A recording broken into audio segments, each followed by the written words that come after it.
Hai, hello, salam sejahtera Malaysia. Selamat datang ke channel Fels Lifestyle. Terima kasih tuan-tuan dan puan kerana terus setia dan bersama di dalam channel ini. Satu kali lagi kita dengar berkaitan dengan cerita Tebuk Atap 2.0. Kali ini pula kepimpinan bersatu melalui Azmin Ali telah membuat kenyataan. Kepimpinan bersatu telah bersedia untuk menghadapi pilihan raya yang mengejut pada hujung tahun ini. Makna kata, mereka sudah bersedia, mereka sudah mengkaji agaknya bahawa Anwar akan tumbang hujung tahun ini. Anwar akan bubar parlimen hujung tahun ini. Persoalan yang seterusnya adalah, adakah mereka mempunyai sebab yang betul-betul kukuh untuk menjatuhkan Anwar, untuk melepaskan Anwar daripada jawatan PM, atau sebenarnya mereka ini saja nak tumbangkan Anwar supaya mereka boleh jadi kerajaan semula dan mereka susah ditangkap masuk penjara? Nggak tahulah. Tapi ada kawan cakap, ada pemerhati ataupun tulisan melalui Harapan Daily yang saya lihat sebelum ini, pemimpin PN yang terpalit dengan rasuah, Muhyiddin, anak Hamzah Zainuddin, anak MB Perlis, Sanusi Nur, dan tidak tahulah kalau ada lagi Wan Saiful. Kalau beberapa nama kepimpinan PN yang terpalit dengan rasuah sehingga tahun ini belum dapat tumbangkan Anwar, mereka ada harapan untuk masuk penjara. Jadi mereka nak cepat-cepat tumbangkan Anwar. Itu pun kita tidak tahulah perkara itu betul atau tidak. Tapi akhirnya saudara-saudara, ada juga berkata, Tebuk Atap 2.0, ada yang berpaling tadahkah selepas Aidilfitri ini? Sini ada satu lagi cerita. Kerja pembangkang bangun tidur, jatuhkan kerajaan, kata Muhammad Kamil.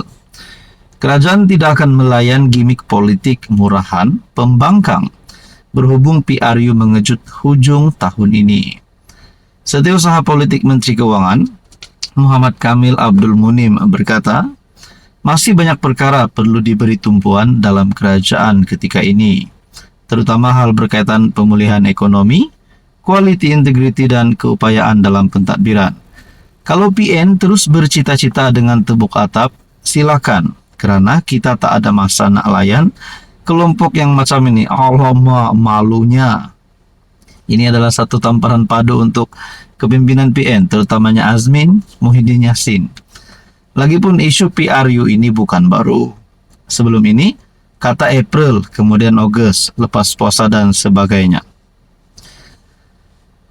Lagi kuat mereka bercakap soal mahu pilihan raya dan tukar kerajaan, lagi kukuh kerajaan Madani. PRU mengejut yang dibangkitkan Azmin Ali hanya membuktikan PN gagal memainkan peranan sebagai pembangkang yang konstruktif. Azmin dan PN ini tiada kerja. Jadi pada setiap masa apabila bangun sahaja tidur, kerja mereka adalah untuk menjatuhkan kerajaan. Bagi penyokong PH ini adalah satu pekerjaan yang kotor untuk menjatuhkan kerajaan. Apa komen anda? Halo semua, salam sejahtera Malaysia. Selamat datang ke channel Fels Lifestyle. Terima kasih kerana terus setia dan terus bersama di dalam channel ini.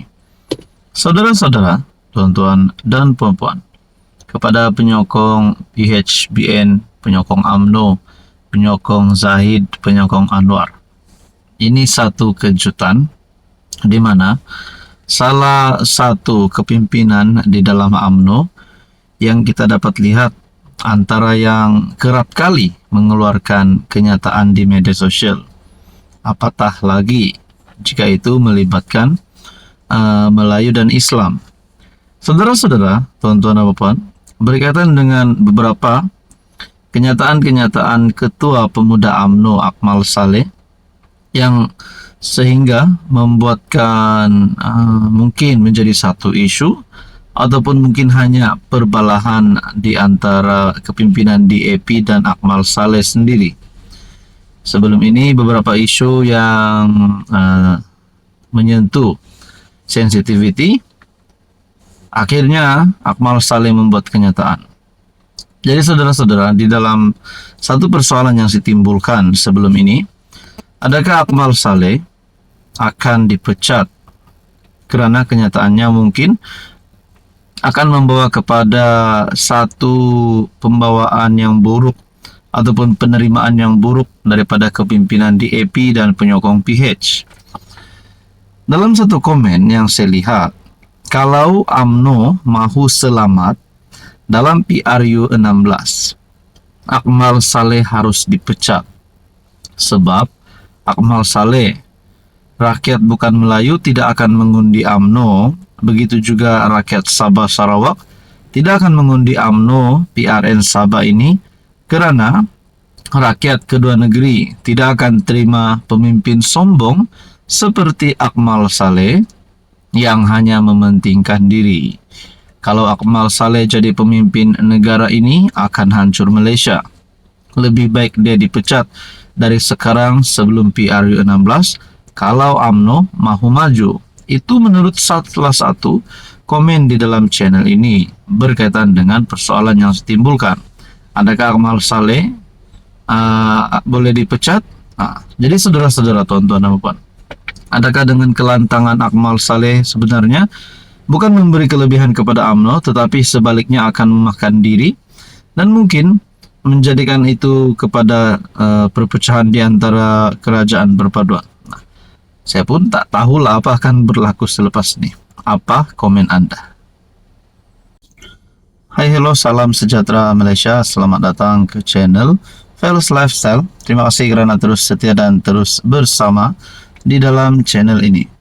Saudara-saudara, tuan-tuan dan puan, pada tahun 2025, antara perkara-perkara yang dinantikan adalah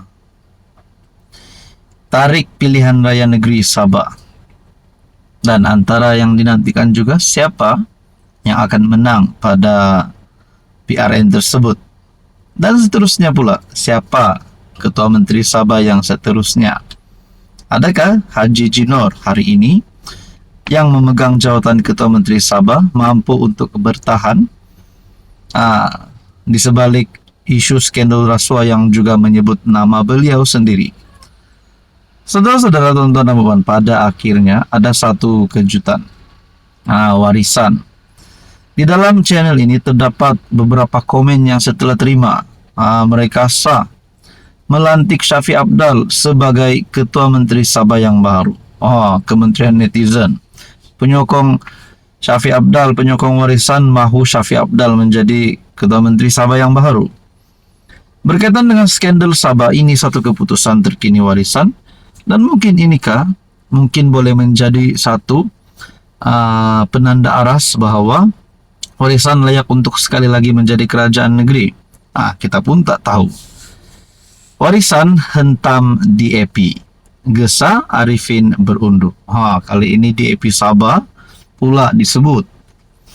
Warisan menyelar DAP dan menggesa menantu yang di Pertuan Negeri Sabah, Musa Aman, Muhammad Arifin Arif meletakkan jawatan berikutan skandal rasuah yang didakwa berlaku di negeri itu. Dalam satu kenyataan, Ketua Pemuda Warisan, Terence Au, mempersoalkan apa yang telah dilakukan DAP di Sabah. Berikutan sikap membisuk mereka mengenai kontroversi melibatkan beberapa adun. Di manakah pemimpin DAP hari ini ketika Sabah terus menjadi tajuk utama, tercemar dengan skandal rasuah dan menghadapi cabaran pembangunan, terutamanya berkaitan integriti, ketulusan, dan accountability. Nampaknya parti yang dahulunya berdiri atas prinsip ketulusan, keadilan, dan accountability kini tutup mata apabila isu-isu melanda rakyat kita. Jadi saudara-saudara, saya tidak mau cakap banyak lah, tapi disebut di sini berkaitan skandal Sabah, warisan menghentam DAP, dan menggesa menantu Musa Aman berundur. Anda rasa kalau menantu Musa Aman pun terlibat dengan skandal ini, kalaulah adakah beliau akan ditangkap? Kita pun tidak tahulah. Kalau benarlah menantu Musa Aman terlibat dan ditangkap, sudah pasti ini akan memberikan satu menjejaskan sedikit sebanyak nama Musa Aman sebagai TOIT. Nah, itu hanya pandangan saya. Apa komen Anda?